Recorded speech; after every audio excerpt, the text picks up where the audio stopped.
This one is like a Model 3 performance competitor, and it costs a few $1,000s less. This is low $40,000 for the current top spec on sale. Now it's doing it. Yep. Wow. This is amazing.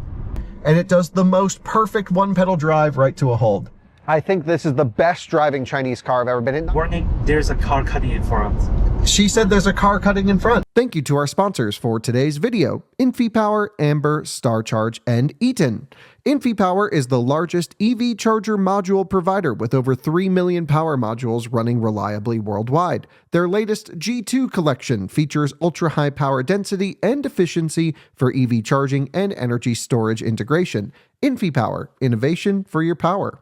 And Amber, providing modern protection plans for your Tesla's battery and more without the hassle of long-term contracts or upfront payments. Check out the link in the description to explore their plan options and use Spec 5 for a 5% discount on all plans.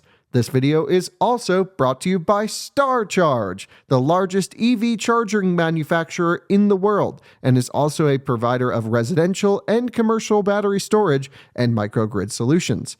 And finally, Eaton. Eaton is a one-stop shop for implementing reliable and innovative EV charging infrastructure at your site. Across all applications, Eaton's EV charging infrastructure, hardware, and software gives you the scalability, flexibility, and intelligence you need to charge today and scale up tomorrow. Learn more at eaton.com/EVCI.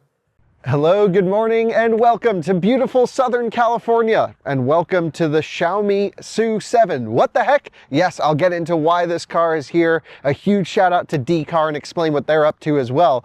But we are reviewing, Alyssa's behind the camera, we are reviewing the Xiaomi SU7, which has been making waves through the entire global auto industry here on this channel. So what I'm able to do is take you on a full tour of the interior, exterior, and software features and go on my very first drive of the Xiaomi SU7. Just a few years ago, this company was producing cell phones and other small pieces of technology, and they've gone to building one of the best cars on the market, bar none.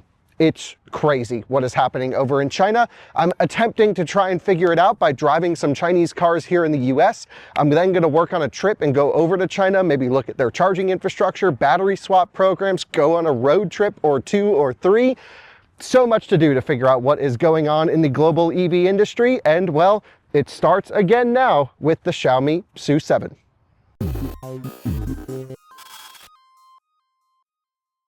Before we get into the Xiaomi and the SU7, by the way, this was the car that Ford CEO Jim Farley had been driving and said he absolutely loved, which is why we're starting this next few videos. We've got a bunch of other Chinese cars we're going to show you, why we're starting with this particular one. And also just because the value and the price, it's really like Model 3 competitor head-to-head, a little less expensive, but a little nicer in some areas. And it's a really close battle. It's really crazy what's going on over there.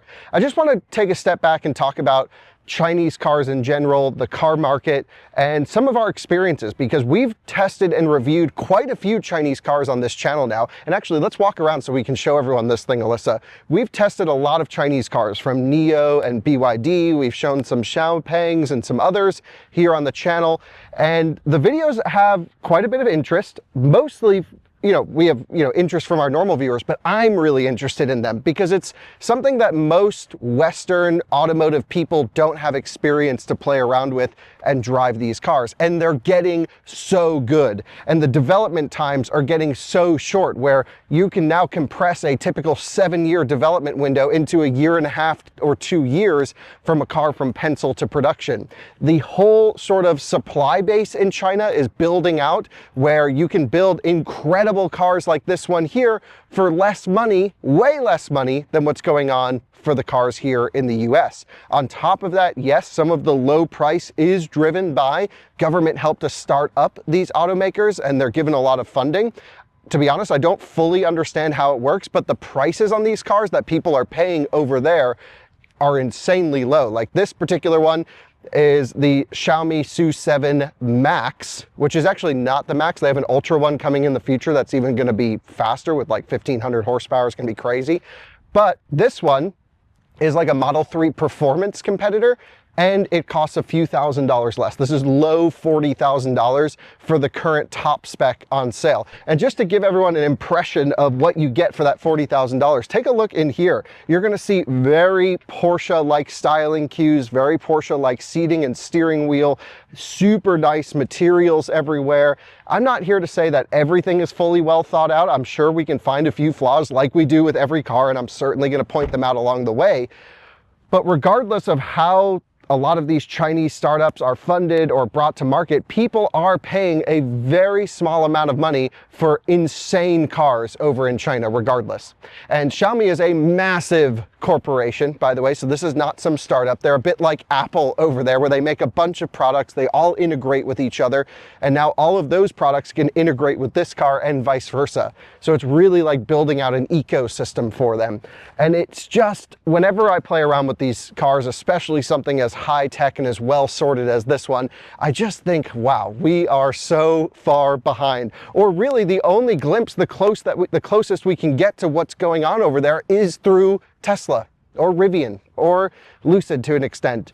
And it's just amazing to me that I'm just coming off that Dodge Charger video that went up the other day, and I'm like, that thing was what price? And it had this what tech? And then you get into something like this and you go, holy smokes, the Chinese cars are getting not just good, not just great, but excellent, and maybe even class leading.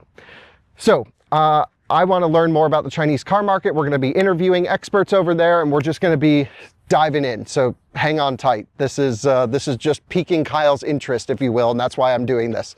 So the Xiaomi SU7. It's not SU7. It's actually pronounced SU7, I'm told. And first of all, styling wise, it kind of, everyone says it's got Taycan vibes. I'm not 100% sure on that. Alyssa is disagreeing. We should get a mic on you, Alyssa, so you can join. Hi, friends. So this is not your first Chinese car you've been in. You've been in Neos with me before. Yeah, a bunch of time in Neos. Is that I've seen BYDs in person, but I've never been in them. So really just Neos. And then, you know. And our Polestar was built in China. Right, yeah. But not like just Chinese specific only cars. Right. What's your first impression? Have we shown everyone around the back yet? I think we have. Yeah, I've given them a good walk around tour. I mean, I think it looks great. I don't think it looks like a Porsche from the outside, though. Okay. No. Maybe a little, I don't know. No, I don't. I don't get Porsche vibes from it. That's I don't know what kind of vibes I get from it, but it's not Porsche. In the interior, a little bit more, but exterior, no. And whenever I think of Porsche, I just think of their headlights, and that's not it. Not this. Yeah. So there's a couple things that Chinese cars in general are getting that like we just are so far behind on, other than Tesla and Rivian, I would say, and that is software. They are totally nailing the software integration, the driver assistance, this vertical control of the car through updatable, through every module type situation. We just, like, that's still kind of new here in this side of the world, and the competition has gotten so strong in China that everyone has to compete on features and gimmicks and cool things. And there's going to be an upcoming video on like sedans that crab walk and like can spin in place and do crazy stuff. You can option this with like crazy hydraulic suspension like the Taycan has. That's just insane. It's really amazing the feature set that these cars are getting for the price. Would you agree with that, Alyssa? Yeah, the price is it's just unheard of especially within our market. It hurts my heart a little bit to know how much these cost versus our cars. Right, but you have to think about where the money's coming from, and that's the thing I don't know. So many of our viewers will say, okay, it's just because they're heavily subsidized.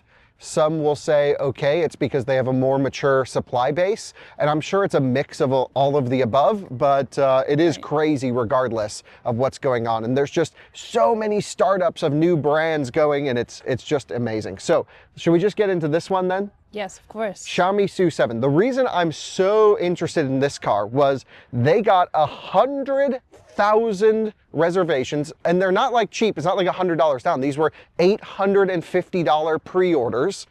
They got 100,000 of them, which is just insane to think about. They got those in 24 hours. That's incredible. So this car, because it's from such a known brand, a cell phone maker, a microwave maker, a washing machine, it's like, you know, they have the whole ecosystem of products, and now they're like, here's our car. And by the way, their CEO is a crazy car enthusiast. He's like, I just want, you know, if he had a cool company, he's like, I wanted to build my dream car.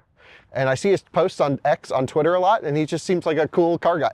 Yeah, that's awesome. Yeah, so maybe I'll leave his Twitter profile linked because I learn about this car through his posts. And obviously that's a one-sided view, so I'm able to experience it and see the good and bad now. Obviously he's not going to share the bad. And yeah, wow, pretty amazing. So they got a bunch of reservations up front, but then we heard some horror stories.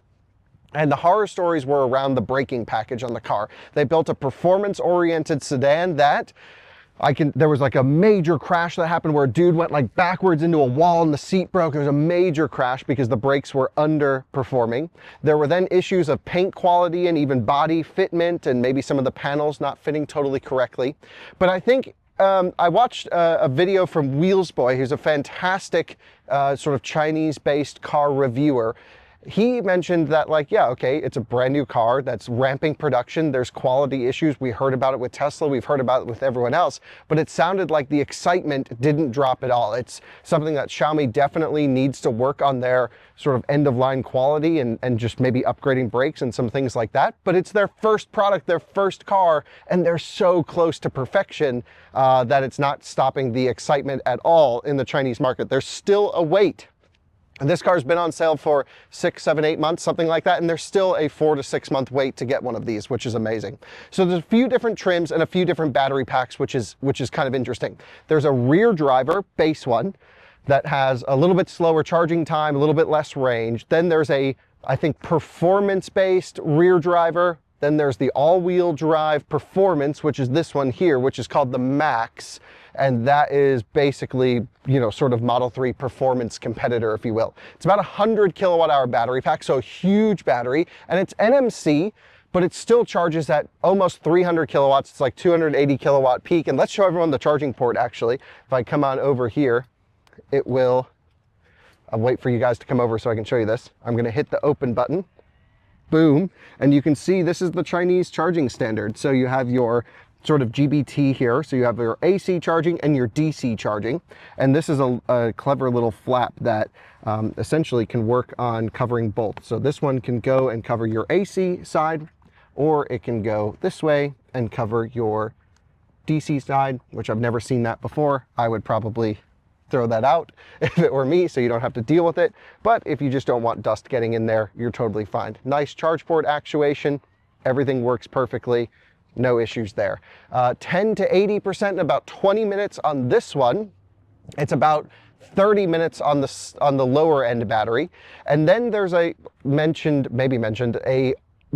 is the Max, but there's going to be an Ultra. That's like the Insano one. That's going to be 10 to 80 in 11 minutes, Alyssa. Wow. CATL battery in this one. That one also a CATL NMC, but it's a super high power cell. So insanely fast charging, 500 kilowatt charging, 490 something. That's just insane, the charging performance. You know, we're getting excited in our market. Wow, 300 kilowatts, 320 kilowatt charging on the Taycan. Look at this amazing charging performance. And then you see this thing, which came from a cell phone manufacturer, that's going to do 500 kilowatt charging and charge 10 to 80 in 11 minutes. We don't even have charging infrastructure that could charge it that fast. No. And then there's Li Auto Mega, which we're going to hopefully make a video with in the next few months. Like, there's a bunch of crazy stuff going on here that I've just got me so thrilled. I absolutely love it. So, that's some of the charging. The range on something like this, it's hard to say because it's all rated in the CLTC cycle, which has like no translation to real world driving whatsoever. So it's really rough to get an idea on how far this car will go in our market. My guess is somewhere 300, 350 miles under normal driving, something like that. Let's go on a tour. Let's show everyone under the front trunk. So I'm going to pop that open and then I will take you through and show you around. So front trunk popped. So what's crazy to me is the whole infotainment here is in Chinese, and I can totally figure it out because it just makes sense. Everything is laid out perfectly. Massive front trunk. It's not deep though. Not deep at all, but it is very wide in space.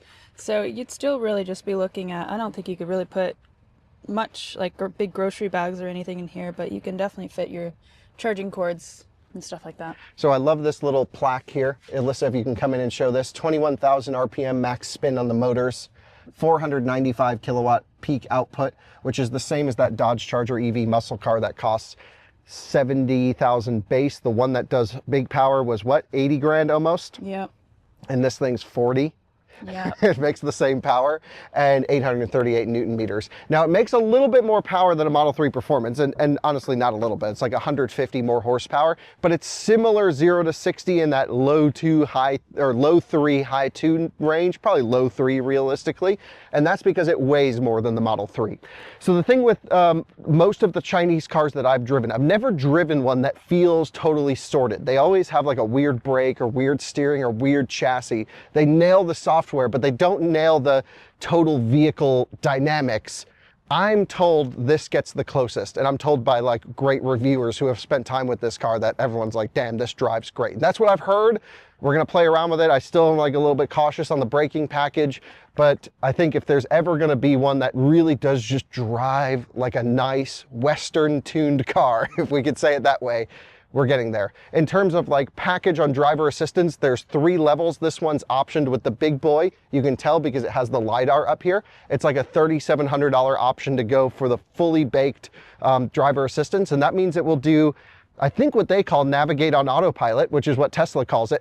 At least Tesla has a feature called that. It will do it not only on the highway, lane centering, lane changes, following directions, but it will do it in the city, very similar to like Tesla FSD style, and it gets over-the-air updates and gets better. That won't work here in this car because we're not connected, and so we're not really able to experience it. That's not to say all of the cars that will be in upcoming videos we can experience. I drove the I drove the IML6, which is a competitor to this car, which was incredible. I still don't think looks as nice or feels totally as dialed as this thing. And that's an SAIC car. That one worked all of their driver assistance here. But that's not to say nothing works in the US. You actually get these, when the light goes green, it'll ding at you, we found out. Yeah, that was really neat. That was really neat. So Alyssa, why the heck are these Chinese cars here? Let's just talk about that really quick, because to me it's a bit confusing. Yeah, I was confused when you told me it at first. So yeah, why are they here? So DCar is owned, I think, by ByteDance, who owns TikTok. And they essentially have this huge car platform in China. And I'm piecing this together. They didn't ask us to say anything, but I know the comments are gonna ask. And I think they're gonna bring that platform over here. So it's gonna be like car reviews, car purchasing, new and used, configurator, basically, able to order and configure your car right on the app right there. And it could be the start of maybe some Chinese cars actually coming to the US. Because if there's a way to order them and to, get them, direct to manufacturer sales through the channels that they're already using in China, and we have that infrastructure here, maybe that's a way for viewers or people to buy them. I don't know, 100%. But anyway, they're launching DCar in the US, and they thought, okay, let's bring some of our cars over here and let American media play around with them. So you're gonna see videos from us, and I think Kim came over from Kim Java and Forrest and my friend Miles and all these great people that are playing around with them. Anyway, what else should we do? Come around the side. Let's show everyone inside. We've got these awesome cameras down the side here. Great design, cool paint color on this particular one. Look at these mirrors, super high quality, frameless as well. Really nice mirror. And it's also, you can't really tell at all. It's got just the ever so slightest convexness, so you get just this wider view. Now, I don't believe that's actually legal to have that in the US, and so therefore we probably wouldn't get this if this car ever came to the US, which I think there's probably no plans to do that. They would probably go to Europe first. Our tariff situation might only be harder for the Chinese cars to come here in the future. I'm really not well versed in a lot of that stuff, but it is really cool for us to figure out what is going on over there so we can help, and I think, make better reviews of the cars here in America. Inside, look at this, Alyssa, door card, really nice materials. You've got this sort of like, I don't even know how to describe this, almost Gore-Tex-like material, would you say? Yeah, kind of suede-y. Yeah, little suede, but not so much. It's really kind of technical. It's really cool. So there's like the leather, the wood, and then the suede, and then back down. And I'm pretty sure that's fake wood. Yeah, to plastic. So there's Yeah. literally 3 or 4 types of materials in just this one door. And we have real metal door cards here. Again, this is a $40,000 car with, you know, 670 horsepower or something. Absolutely insane. You've got a beautiful dash, giant screen there in the middle with a driver display as well. Cup holders, physical switches, wireless phone charger, USB-C. There's a refrigerator in the back of this thing, which is like, refrigerator. that's like a thing apparently. Yeah, There's a lot of that's Chinese cars with refrigerators. Here, why don't you pop in there a little bit? I'll show everyone what's going on back here. And by the way, that front seat position is set to me. I'm 6'1" or 1.86 m. My feet can go under the seat, which I almost don't like because I would have preferred the driver's seat to go a little bit lower. But I can really fit back here, but just barely. Yeah, So, but barely. I think people in China are smaller. Yeah, a lot smaller. not as big boys and girls like us. Yeah, we're big American people getting in this thing. But even then, like I fit pretty comfortably, and you've got like a mount for accessories. BMW does something similar right there. 2 USB-C ports. I think they're 60-watt USB-C ports. How did you open this? Just pull it. Oh yeah? No, I don't think so. Oh, well, maybe the car needs to be on. Oh, maybe it's locked at the moment. But Yeah. under here is a fridge, isn't there? Yep. Hold on, let me try Oh, to wait, no, turn. I got it. You got it? Yep, How'd you do it? There's a button right here. Oh, okay. Yep. So you can put a couple water bottles in there or something. Yeah, some water bottles. It's like sodas. so random, but like a What else lot would of them you- have that. Yeah, what else would you kind of use that space for other than like storage would be the other thing, but you know, can Wild. But then like you look at the materials up here and you've got maybe some microphones up here or something for, you know, active sound cancellation. You've got really cool grab handles, like everything feels high quality, beautiful glass roof that's wide and covers the whole car. And it's like absolutely beautiful. The material usage is real Napa leather. Like it's so nice. is premium. If this was 80 grand, we wouldn't even bat an eye. It would be like, oh yeah, of course. It's like another expensive $80,000 electric car. This is half that price. Yeah. For the performance one. They start at 30,000 for the base one, 31 grand, something like that. So for like each version of the Model 3, this is a bit less expensive. And look, the new Model 3 is amazing and it's still selling extremely well. And I think the Chinese people have a lot of respect for Tesla, especially as they're built in Shanghai and like they're really integrated nicely. But these gather so much excitement as well. And the Xiaomi really has captured the entire world because I think it's such a large company with an ecosystem that blends in. They were really able to capture that. Let me jump in the front seat, Alyssa, and let's go see what that's like up there on the way out. Should just mention the doors, really nice, soft close as well. So as I put it right on the latch, it'll suck itself in. So cool. Why don't we pop around to the front? And, oh, I guess, yeah, you can stay back there, Alyssa. That'll work just fine. What's your backseat review? Yeah, it's super comfortable back here. I think there's plenty of space. I don't think you really get much more space in other competitor sedans, so it's right up there. Foot on the brake, car fires to life. Normally you'd use a phone as a key or you have a backup key card like Tesla. I've gone through and created my own profile where I can get this fantastic steering wheel right here. This is a perfect steering wheel, in my opinion. It's the right thickness. It's got stitching that's super high quality. It's got the right material. It feels like a Porsche steering wheel. Yeah. This is so good. It has, you know, just a nice interior as well. I wish I could go like 2 inches lower on the seat. I think that's also a lot of Chinese cars that I've sat in, I sit too high in to really like get on the ground and if you're going to drive the car hard. But you also have these cool little, I don't know what to describe them as, but these accessory points. And you can put in accessories here. You can put like a phone holder. Yeah, which I guess is pretty necessary to have your phone up because of the inside there. If you have it on your little phone heater, your phone charger, you block your cell signal. Right, so this car is really well insulated. We've learned it like blocks cell phone signal and GPS signal. So you kind of need your phone looking out the windshield for it to get the GPS signal to come through. Right. So you've got a head-up display here that's absolutely massive. It reminds me sort of the new PPE Macan Audi Q6 size. Feels very much like that. It's got this wide view, very configurable. I've got incredible shifting here. So it's very similar to Tesla. You get in, foot on the brake, into drive, into reverse, which pulls up cameras. I've got that door open right now. Can auto park, can fold your mirrors, show your front or rear view camera, super high resolution. Everything happens as fast as you can hit it. This whole thing is run by a Qualcomm Snapdragon, whatever the newer one is, 8 something something something. And you know, it's just like in China, they're comparing operating system chips as a way to buy one car over another. I'm like, we are so not into that here. Software, like for most American car buyers, like software isn't even something they're thinking about. But in China, this is so important. And I think to our viewers, software is so important as well. There's a bunch of accessories you can get for the screen as well. You can put hard buttons here if you don't want to do the, you know, sort of physical or the touch buttons down here. Everything happens instantly. But again, you can add a little dock down here with hard buttons. You can get, I don't know, a bunch of different accessories to go around the screen. There's a really well built out sort of aftermarket catalog for it. In terms of like here on the wheel, very similar to Porsche, I have all my drive modes here. So I can go Comfort, Normal, Sport Plus, which is this one here. And there's a boost function. I can hit this, and we're not in drive right now, so it won't go in. But the boost function gives you full unlock power. Personally, I don't like the idea of a boost function. I just want it to go when I go full throttle.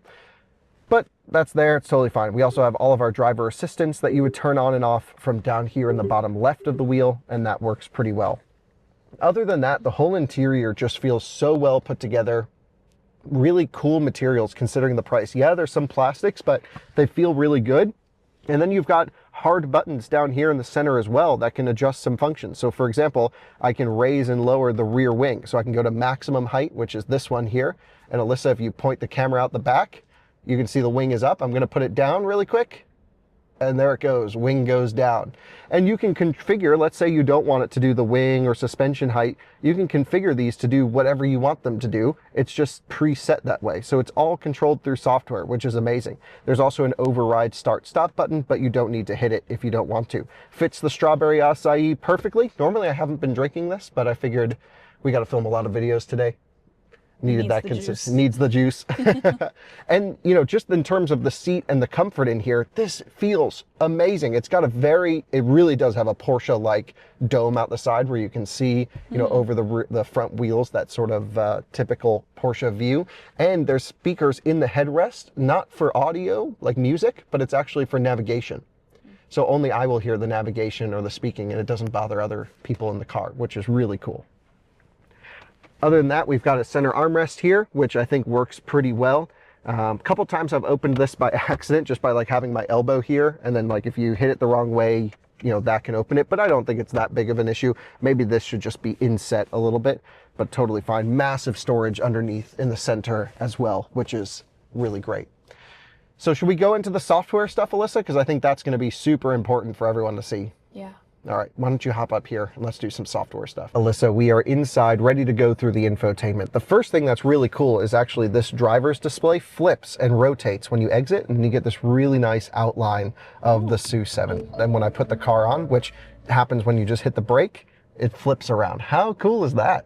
That's interesting. I really like it. Just a little unnecessary touch, but one that makes you feel like, wow, someone actually thought about this. It's not just slapped together. That adds to the experience. Right. And then we get over here to really the main centerpiece of, I think, how cars should be done now. A lot of car companies are transitioning to this very large single central display, and I love it. I think this is awesome. It's just over 16 inches diagonally. It's a really, really nice, high quality display with almost a not glossy finish, but a little bit of a fingerprint free finish, if you will. It's got a little bit of matteness to it. First things first, you've got your quick controls if you pull down from the top. So you've got, you know, screen brightness, you've got your unlock, charging settings, you know, heated seat settings, you know, cameras. You can pull up and record things, which is really cool. You can also get your view. I don't even know what the heck I'm hitting, but there's stuff you can do there, which is cool. But there's a bunch of other things we can do as well. Along the middle section, these would be like your 3 main apps. So for example, this car is not connected right now. Obviously, we brought it out of the Chinese market, but this is where it would show navigation, route planning, all of that stuff. We're not able to test how well that would work, but I can imagine based on everything else, that would work really well. Then you've got your basic car functions, and you can go through and adjust, again, your music, all of this stuff. On the bottom bar, you have climate control, which you can just swipe left or right, which is really nice. And of course, you can tap into it once it goes away, and you can get your heated seat and cooled seat settings. You also have your sort of air vent position, just like Tesla. It all just makes sense. Oh, wow, you can even adjust those individually. How about that? You have automatic, you have your sync functions, you have your air quality as well, where you can do some air cleaning, and really, really love that kind of stuff. So that all makes sense. I think there's nothing super crazy there, but it is just as soon as you hit something, boom, you get everything you want. Then you've got your main app controls and app switching. So you've got Xiaomi Pilot. This is all of your driver assistance stuff. If you go into, oh wait, maybe not. That's this button down here. This will like show us, I think, some driver assistance things. It shows you the route, what we did last, all of these things. Right? Isn't that what that's saying, Ben? It's for parking. For parking. Okay, cool. So I think, anyway, just like neat. I don't know what any of that means. It's pretty. It's pretty. Then I want to show everyone the energy settings here. So you've got your sort of last used energy during the drive cycle over the last 10 kilometers, etc. You've got what we've used for parking. So it's been 2 minutes since I put the car in park. We've consumed 0 kilowatt hours, and these would be all of the consumption points that it's going to be tracking. And then we have all of our trip data. So you have since last charge, you have current drive, you have A and B trip, and lifetime, all right there. Just so many things that many automakers miss that are right here in the Xiaomi. They totally have got this nailed and covered. And then we can go to the settings, because this is where things get really interesting. So you've got your basic controls where you can adjust your mirrors from here, and I use the steering wheel controls. And if you look on that side, you can see it adjusts the mirror, very normal. But look at that view out the mirror. That is a huge, massive view that you can get. It's really nice, really good mirror. Might be the best side view mirror I've experienced on a car, actually. It's really, really good. Then you've got just basic controls for lighting and some other stuff. But what I really want to show you is not necessarily the lighting controls, but the driving controls, because this is where it gets super interesting and what we're going to play around with when we drive it. But we've sort of got Comfort, Sport, and Sport Plus. And then you have the spider web of capabilities. So you have like power and recuperation and handling and comfort and all of these things that show you what attributes you're giving up and what you're adding in when you change the modes. Then you have Master Mode 1 and 2. And these are configurable, almost track-like modes that can adjust the amount of regen that you want or power output. You can adjust your suspension settings. Whoops. You can adjust, I don't know, what else can you adjust in here? Power split, front to rear, ESC modes, traction control. Is this the sound down here? Yeah. Yeah, and then you can do your sort of fake sound in or out. That is cool. Coming down from there, you've got a bunch of settings like, I don't know, suspension adjustments. You have your wing adjustments, so you can raise or lower your suspension here, or raise and lower your wing there. I'll set it to automatic. We'll keep the suspension low for now. Yeah, just goes on and on to actually some pretty interesting things. You have your driver distraction warnings down here. So if you're tired, you know, it'll start to ding at you. If you're distracted, it'll ding at you. You can turn those off, which is really nice. Some of your driver assistance settings for navigate on autopilot that you can set to using this button on the wheel down here.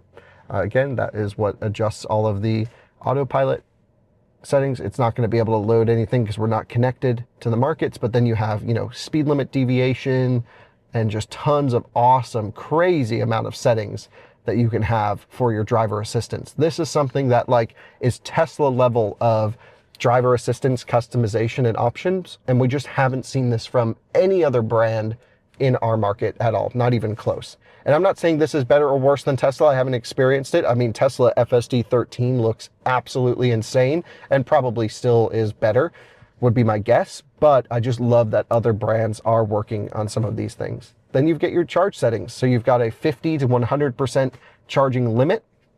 And you can, of course, set your discharging limit because it supports vehicle to load. So you can say, hey, shut off at 20% by the time you come down, which is really awesome. Then you can choose how many amps you can do. 32 amps of 3-phase, You can go into, I believe that's 22 kilowatt AC charging, and then of course the DC charging, almost 300 kilowatts, bunch of other settings, and how you want your range calculated. So for example, based off of our previous driving, it's saying 493 kilometers. Based off the rated CLTC, which is always extremely optimistic, 644 kilometers. And then you can just have it show percent, which is nice as well. You guys can tell I speak perfect Chinese, of course. I mean, it's pretty impressive how you're getting through those, but it's also neat to learn that they do use a lot of there's kind of just similarities within language stuff in cars. Oh yeah, all this similarities. No. What does that say, Alyssa? No, I meant like the amperage and the kilometer, like they still use the letters. Yeah, exactly. The numbers are the same. Numbers and letters. Not really letters. Letters. Oh yeah, KM. There you go. Letters. Okay, good point. Good point. Then you've got all of your connectivity. It supports Apple CarPlay and Android through there. You've got basic, night mode, day mode. You can set different wallpapers or views for the head-up display. I prefer to have it on sort of a populated view, and then I can adjust the positioning of the head-up display. It all makes sense, but it's all extremely snappy. You've got your audio settings, which sounds pretty good. We listened to it yesterday. I wish it had a bit more bass in the sound system, but again, it's got this 3D Dolby Atmos, really high quality music system in here that I thought was very impressive. You've got your refrigerator settings. You can actually turn it on to cool things down, and you can adjust different... What would this menu do actually, Ben? On the left, you can turn it on and off. Yeah. And on the right, you can add more equipment to the cars. For example, the walkie-talkie I told you about. Oh yeah, there's a walkie-talkie holder down here. Oh, really? Yeah, you can buy accessories and then I guess control it. So that's where the walkie-talkie would go, under there, which is pretty cool. I also love how you can adjust the temperature of your refrigerator. What are these two settings, Ben? On the left, it's for cooling. On the right, it's for heating. Oh, it's also a microwave. Or just keep your food warm. So if you're like a Uber Eats driver or something, you can put it in there and keep it warm. And what about this bottom setting? So the leftmost settings means it's keeping it quiet. The one in the middle is saying, moderate. On the right, it's for performance. Oh, so that it really cools it down quickly. And that's all based off noise level. I think so. Yeah, you can hear it. And this bottom setting? So it will keep it running even the car is turned off. Oh, okay. And until the battery hits 20%, it looks like, I imagine. Yeah.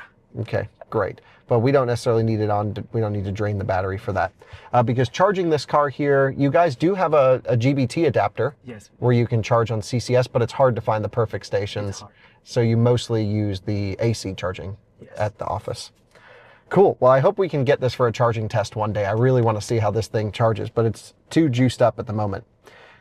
So that's just a quick rundown of like the settings, the features, the flow of how this system operates. I mean, it is truly snappy. It's unbelievable just how quick. I guess I'm not hitting something that allows me to go into that menu.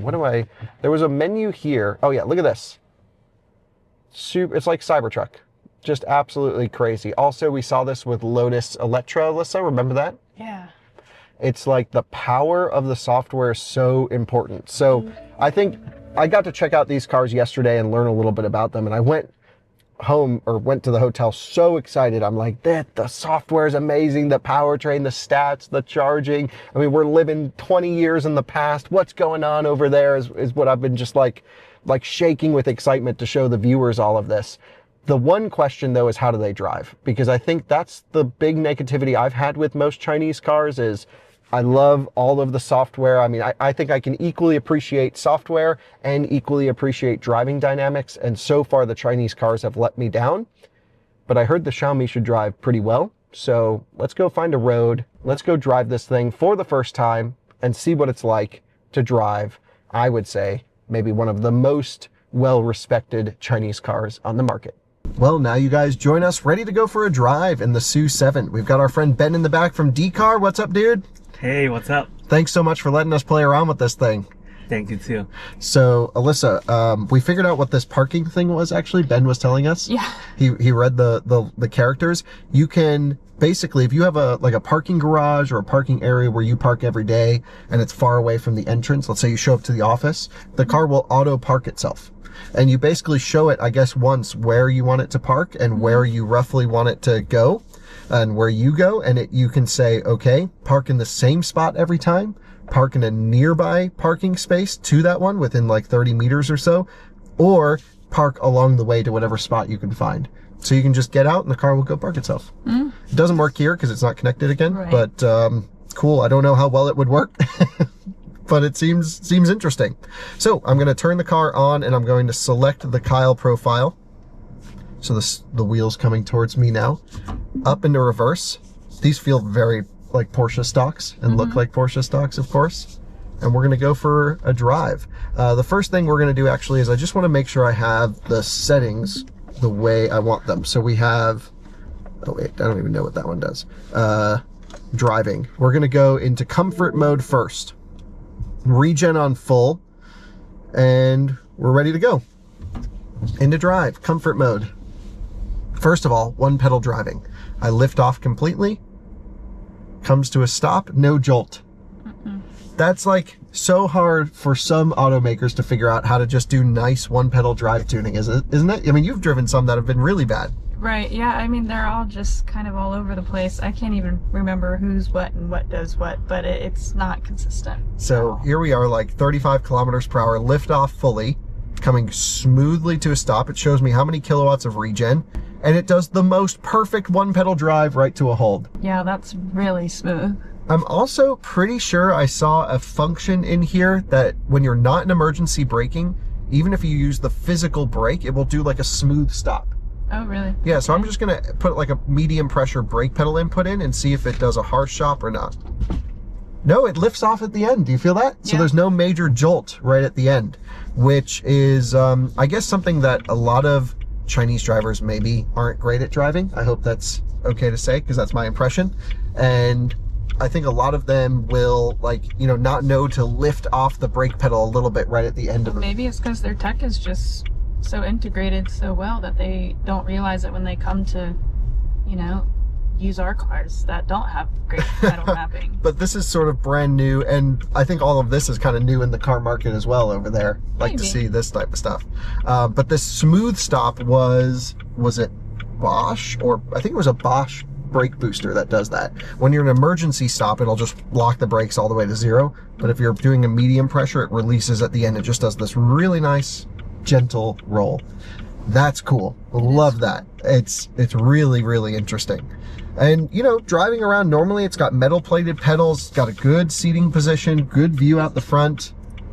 It's like some people look at this car and are like, how the hell is this here? And some people totally ignore you. Well, he's shaving his whole face beside us. So. Oh my gosh, literally has a shaver going. He's literally shaving his whole face. What is going on in California? Great. That's great. Okay, that's insane. So we have great turn signal click. We've got the screens that pop up with the side view cameras, which you can of course turn on or off how you want to. I like that. I've really come to enjoy that, and I miss it in cars that don't have it. Like my e-tron doesn't have it. And then we have our R1S is older and it's kind of got potato side cameras, and the newer ones are just much nicer. So it is something I've come to love. We have a T. Yeah, T. We have that one too. Yeah. I just knew the viewers would be like, you have an R1S? Yeah. No, we have a T. I would drive this every day. Really? Yeah, even without driving it, just for the tech, even if it drove like crap, which I'm not expecting it to, I wish I could daily drive this car. Yeah, and I think it just boop boop because there's bicyclist right beside us. All right, so we have it not in the full power setting, but I just want to try juicing it a little bit. You ready? Okay. Not much. No. Yeah, not much in that mode. Now we can of course go to Sport Plus and it'll unlock everything. Yeah. It is interesting how it limits power based off of drive mode though. Thankfully you can do custom ones. So you can do smooth suspension and max driving. But I want to keep it in smooth because just feeling it over these road surfaces, it has a really high quality, nice ride to it. And it just floats as it goes down. There's no big weird waftiness. We drove the car a little bit earlier too and just thought it did a really nice job of controlling body motions, and like actually maybe the first time I've driven one of these Chinese cars that actually seems really nicely sorted on the street. Right, yeah, that's usually been our main concern with cars, or Chinese cars, is the driving. Yeah, the driving's always been kind of the concern. A little bit more rough, but this is very sound. Yeah, this is another level. The one downside with this car, we haven't had it on the highway yet, is it's really loud. Yeah, it doesn't have double pane windows. Right, and it needs more road noise isolation. Yeah. Even the Model 3, I think, is quieter, in my impression, just driving Jordans around. But wow. Yeah, it is. It's interesting. it's so good. All right, so let's try going into sport mode, which instantly changes the feel. Yeah, you had a little like jerk there. Yeah, and let's just quickly hit the throttle. Whoa! Oh gosh. And it did emergency braking because Nice. it thought we were going to hit the car in front. Sorry, Ben, we're not going to crash your car. All good, great. Ben's a car enthusiast, and so he knows what's up. And then there's also Sport Plus, which gives us even more power. So that, sort of emergency brake intervention thing, that was just me touching the brake pedal with the lightest force, and it went full brake. We weren't even that close. So that kind of stuff is where I'm like, okay, maybe... But maybe it's also a setting, kind of like in Tesla, how you can have early collision warning and later. Absolutely, it really could be. We're probably going to jump on the highway here in a little bit, but before we do that, I just think we'll spend a little bit more time in the city and just driving it around at low speed. Then we'll jump on the highway and go for a blast. But damn, we're in Sport Plus now. Ready for some acceleration, Alyssa? Oh yeah. 3, 2, 1. This is the full sporty setting from a roll. It picks up for sure. Now we need to remember that it has small brakes. Yeah. And you can feel the small brakes almost. I'm like into the pedal there. But of course, it's more like when they get some heat into them, it could be a little bit of a problem. But wow, so it's got the power. It's got the ride comfort. It's got great steering. I mean, like, fantastic ratio. Yeah. Really nice ratio. It almost feels like a virtual ball axis steering, where it's like, able to change its angle based off of steering input. It's really cool. And I even have this like fighter display that's showing me input. This is nice. So let's do a launch, and then let's get it out on the highway, and then we'll kind of end our review of driving it. Yeah, sounds good. Alyssa, ready for a launch in the Xiaomi SU7 Max? Oh yeah. Oh yeah, so we're in Sport Plus. I've got a boost button here on the wheel. So I'm gonna hit that. Left foot hard on the brake. We're gonna wait till it goes green. We've got like 16 seconds of boost left. So I might need to cancel it and redo it. Yeah. Maybe it'll let us. We'll wait till we have a green light and there's maybe a little bit less traffic around. Let's see what happens. Okay, boost on, left foot hard on the brake. Come on, green light. What's going on here? Flooring it with the right, and... Dang! 41 grand! Yeah, for the money, that's good speed. I mean, I've never really been the one to really care about the 0 to 60 speeds. I just want to be able to get in front of the rest of the traffic if I'm neck and neck at the front of the line. And I guess one thing you can do is if you drive it in comfort, you can always hit boost and then does the emergency braking thing again. So you can't floor it and brake behind a car without it freaking out. We've learned that. So again, those are the little tuning things that I think still need to kind of get dialed in, because that's unnecessarily harsh braking for, honestly, plenty of distance here. So we'll head back over to the highway. Let's get it cruising. Maybe we can see if we can force it to get on, navigate on autopilot, although I don't think we're going to be able to. And yeah, can't wait to see what this thing's like cruising down the road. That's what cars are meant to do. Here we go, merging onto the highway, Alyssa. Hold on tight. Oh boy. Oh boy. Oh boy. Got one corner that we can rip around. Look at the handling. Whoa. And full power on the exit. That's sports car level handling right there. That was very smooth. You know, it may not be as like eager to turn or like as throwy aroundy, if you can get what I'm saying, as a Model 3. But when you lay this thing into a corner, it feels really, really well sorted. It's a longer wheelbase than Model 3, and it definitely feels a bit more grown up in that sense, less playful. But that one corner was amazing. So let's go to comfort mode. We're on navigate on autopilot. What? Yeah. It's doing it all. And she said something to me in Chinese. I'm going to take over because I'm not sure what's happening up here. And I don't necessarily want to crash this car. Did you get more in the far lane? Yeah, we will move over. It's in the adaptive cruise control. But it was also lane centering. Yes, with lane center. Oh, so it does lane centering then. It does. Oh, amazing. It just doesn't know when to get off the exit. Ah, So okay. it's not like What is she saying when I turn Lane the... centering is activated. Can you turn her voice off, or she always says it? Always it. Are Chinese people okay with that? Because that would drive me insane. Okay, and I can raise the speed with this switch right here. It sounds nice, but it doesn't... It actually... I don't really like... I don't know. Not a great switch. it's a little clicky. Needs to have a little bit more weight to it.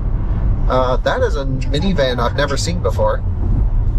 Yeah. Yeah, I think it's the new Carnival. Oh yeah, it's been the rave in the family chats. Oh, yeah? Mm-hmm. Okay. So now we're on lane centering with this awesome display, super fast response in a Xiaomi. How does it handle cutting? So what did she say to me there? Warning, there's a car cutting in front. She said there's a car cutting in front. Somebody cutting you off. Warning. That's amazing. Yeah. It knows. Will it do lane changes? I think it will, because it knows that there's a truck there. So I'm just sitting here with my left signal on, and it's like on the left side of the lane. And I think it's going to... Should open up here in a second. Macan's moving over. Maybe not. 等待超时，变道退出。 It says session timed out, so it quits the lane changing. Okay. It's just way too many. Yeah, now it's doing it. Yep. Wow. Wow! This is amazing. I think it's interesting how she talks to you every time. Yeah. That's like so unusual for our type of cars. But I don't know, maybe it's just, you don't really hear it that well, right? No, I do. You do? Yeah. Okay, because I think it's just coming from my headrest. Yeah, it is. There's it doesn't come out of like the full speakers. It is just your headrest. I do hear it. I'm sure you can probably adjust your volume. Yeah, and I can adjust my distance as well. I've got 4 or 5 levels of distance control, so I'm going to keep it on 3. We were on 1 before. And now we're cruising down American Highway in a Xiaomi on lane centering. Meanwhile, Okay, so we need to figure out a way to... 小心右侧车辆。 Another car cutting in. See, that's annoying, but Yeah. we need to figure out a way to get one of these things here and get it as a daily driver. She's auto lane changing, even though my hands are on the wheel. You know, I mean, my hands are on the wheel and she's auto lane changing. That wasn't meant to be a complaint because it wasn't. I'm just going to find a place where we can flip around. Asking for hand on wheel for the confirmation. Super smooth. Oh my goodness. I really want to charge this, do the range test, 10% challenge. I want to do all the stuff with it. So it's actually not as loud as I thought it was going to be on the highway. It was really good. Okay, well, we've learned. Great on the highway, incredible suspension comfort. That one corner we took felt amazing from a performance standpoint, and it had a juicy rear motor to get us out of there. I think you can drift these around. There is, beyond those master modes, there is a legitimate track mode that you can put this into. Mm-hmm. And then it does like pre-chilling of the drivetrain and all the stuff you'd want. Yeah. So, oh, Apple CarPlay freaked out there for a second, but it's all good. Full screen CarPlay, really nice. And it's still lane centering for us. Let's jump back onto the 路面 road. 接管，居中辅助已退出。 Speed check. I took over. Yeah. Yeah, let's head back to the shop and then we'll kind of end the video. But I'm Sweet. just so blown away. Yeah, it is. It's very, very, very nice. I would drive this car if I could, without question. All right, here we go. Look at all these Nikola trucks on the left. Oh wow. Yeah, the battery ones and the hydrogen ones. That's cool. I was just here the other day. We've got a great on-ramp to have some fun around. Y'all holding on? Oh boy. We've got the SU7 Max, which isn't technically the Max, it's the Ultra. Mm-hmm. And we're going to test the handling around an off-ramp. So let's see how everything goes. So just easing into it. We are on an all-season tire, so we're at the limit of tire there. But look at the freaking handling. A little bit aggressive on the ESP, and then the power is... It's just all very integrated and smooth, is my impression. There's not really it's all very equal acceleration, not Yeah. like a zip. Yeah, More of a z- linear throttle just gives you constant that's torque the whole way. And back onto autopilot. It's like everything you'd want out of a, you know, Model 3 Performance or something. Yeah. And it's there's track not a mode. Model 3. ESP is way too interactive, but that's 正在 probably a 控制 good 方 thing. 向，辅助驾驶已暂停。 So I took over because it was going to automatically take the exit. It's probably not super well tuned to our type of roads. I wish I could turn her off, but it's probably because I don't know what she's saying. But yeah, so track mode probably lets you turn down some of that ESP, but the natural feeling of the car, Great. great, Yeah. so good. And yeah, it's actually significantly quieter than I thought it was going to be, based on, maybe it was just a road surface How long thing. have these cars been on the market? This is about 6 months, And 8 it's months. this well tuned. Yeah. And of course it gets over-the-air updates and all that stuff, but when Right, it's yeah. here in the US, it won't. Right, but even the fact that it's not even tuned to be here and it's still better than most cars in our 正在控 market 制方向， is 辅助 just 驾驶已暂停。 insane. It's insane. It's sad. You kind of came into this a bit more pessimistic than I did, I think, because I you know, whenever Alyssa I'm not tries to a take the pessimist, I'm a realist. no, you take the opposite approach to what I am. So I called you yesterday. I'm like, these Chinese cars are so cool. You're gonna love them. This is amazing. And you're like, okay, Well, I just it's not wanted gonna to be hear- my G-Wagon. No, exactly. I just wanted to hear about the G-Wagon. So excited about that car. So I was like, let's excitement up there first, and then get all of, because I knew I was going to have the first-hand experience of all this. I like to gather my own opinions and not be flooded by yours. 小心 Right. 右侧车辆。 And your own opinion? It's great. It really is great. I mean, I remember I just had a video go out about the Model Y on podcast, and really I would suggest this car to a lot of people, as long as the charging infrastructure side is good. But this is really, for the price, oh my gosh. And you can really drive this in any country in the entire world except for America and Canada, because we have the import limitations. Right. There's a lot of other countries that you can just, you know, even though it's for sale in China, just import it in. Yeah. And, you know, shout out to Wheels Boy on YouTube. He does, I think, the best Chinese car reviews for American viewers. Oh, wants me to put my hands on the wheel. He has some sort of like exporting business or 正在控 relationship. 制方向， Right. 辅助 So, 驾驶已暂 you know, check out his channel, and I'm going to be watching every single video because it's great. Yeah, there's just so much to learn in this market, and it's just we haven't dabbled in it because the reality is we're likely not going to be able to experience a lot of these 停接 cars 管，居中辅助已 and 退出 put。them through our actual testing and all that because of the import issues. So I think we just got to go to China and figure out our own little loops and things there to be able to keep them in the loop of everything. Yeah, because we have to just- benchmark cars against everything, Yeah, and it's these cars just are crazy. so hidden.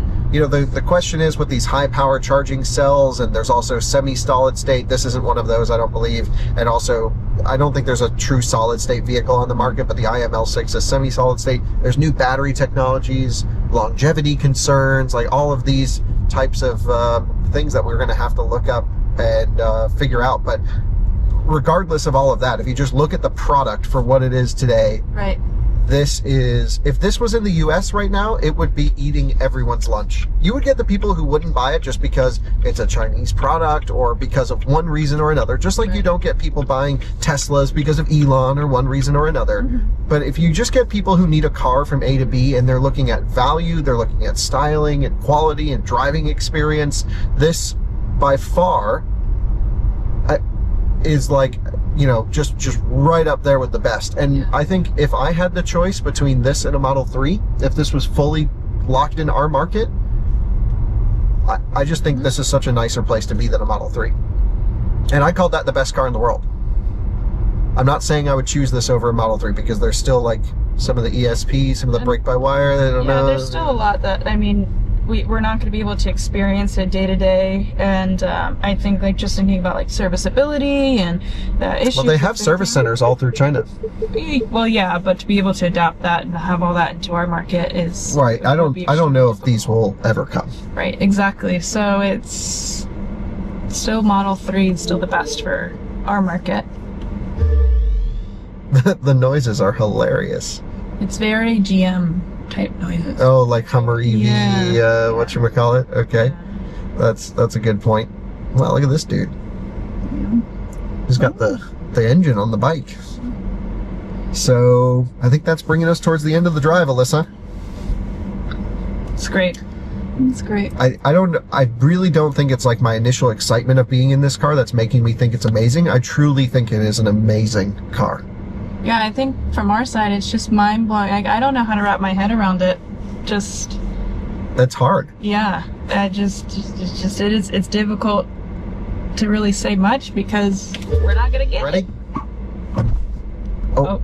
Oh, I must have did something wrong with the launch control. What that it friggin' boogies? Damn, it squats too and just gets up and goes. Yeah, it's a fun, zippy little car. For the price, gosh, you just can't beat it. I really think it's almost impossible to beat. Mm-hmm. And I really would love to do a Model 3 versus SU7 video. Maybe next time we come visit these guys, we can do that, because it is so close, and it's the first time I've experienced a car that comes close to a Model 3. And that really does say a lot. Yeah. And you're critical. You really are critical, and you're not giving them a little less critiques. It's just genuinely. It gives you charging curves on the screen too. Yeah. So when you plug it in, it'll show you your charging performance. It's just a sound vehicle with good tech. That's right. Yeah, that's what it feels like. Feels really well sorted. Mm-hmm. All right, let's go back. We'll share our final thoughts at the end, and then that'll be the video. Our first drive of the SU7. Well, if our experience with the SU7 is anything to represent the Chinese car market, it is astounding as to how great these cars are. And every time I drive a Chinese car, they get better and better and better very quickly. The time from pencil to production, the development cycle for a vehicle is compressed so highly. And I think that almost has left some of the driving dynamics out, because a lot of it's done in simulation. They don't have the, hours and thousands of Klauses that the German automotive engineers have to fine-tune the brake pedal feel and everything. And while I'm not here to say that the SU7 is fault-free, we had some weird emergency braking stuff, maybe some overactive ESP, and some stuff that from a handling perspective, definitely like a Western performance-oriented brand would go, okay, let's dial in a couple things. I think this is the best driving Chinese car I've ever been in. Not even I think, I know it is. And I'm really impressed with the suspension and the way that it gets down the road. Like, it's super compliant. There's almost no secondary road feedback coming in, but there's just enough on the primary impacts to have a sense of what's going on, but then also a big sense of comfort. And for the price, again, we keep coming back to the price, and it's hard to say the price, because if this was sold here in America with tariffs, it would be more money. But if you look at what the Chinese people are actually paying for cars like this, again, regardless if it was subsidy money or a different sort of infrastructure and supply base to build the cars, that it is so much vehicle for the money. There's no denying that. And it's not just this car. There's a bunch of other ones that we'll be testing out as well. The ones that I'm really interested in is this right here. This is the Lynk & Co. Z10. It's the first electric car from Lynk & Co. and it's built on SCA. So it's basically Polestar 4 under here. This car, again, super incredible. We have the IML6, super incredible crab walk, almost 800 horsepower, and is a direct competitor to the SU7 as well. So there's a bunch more videos coming from our side to play around with. Again, a huge shout out to DCar for inviting us here to play around with these. Ben is awesome, and his colleagues. They're super cool. You'll be seeing them in more videos to come. Let me know what you guys think about all of these Chinese cars here that we'll be filming, and of course you'll see other content creators playing around with them as well, and we're gonna certainly try to get them to work with our favorite and friends in the industry, because it's cool to get everyone to experience these cars. And that right there is an absolute masterpiece of a car. It's really incredible, and I hope every automaker buys one, benchmarks it, figures out what the hell they're doing, because it's incredible. It is so cool. So thanks so much for watching another Out of Spec Reviews video. If anyone knows of any way that I can buy one of these, import it, drive it for a year, maybe send it back after, let me know, because I want one so bad. This car is incredible, and can't thank you enough for watching. See you in another one again soon. Bye-bye.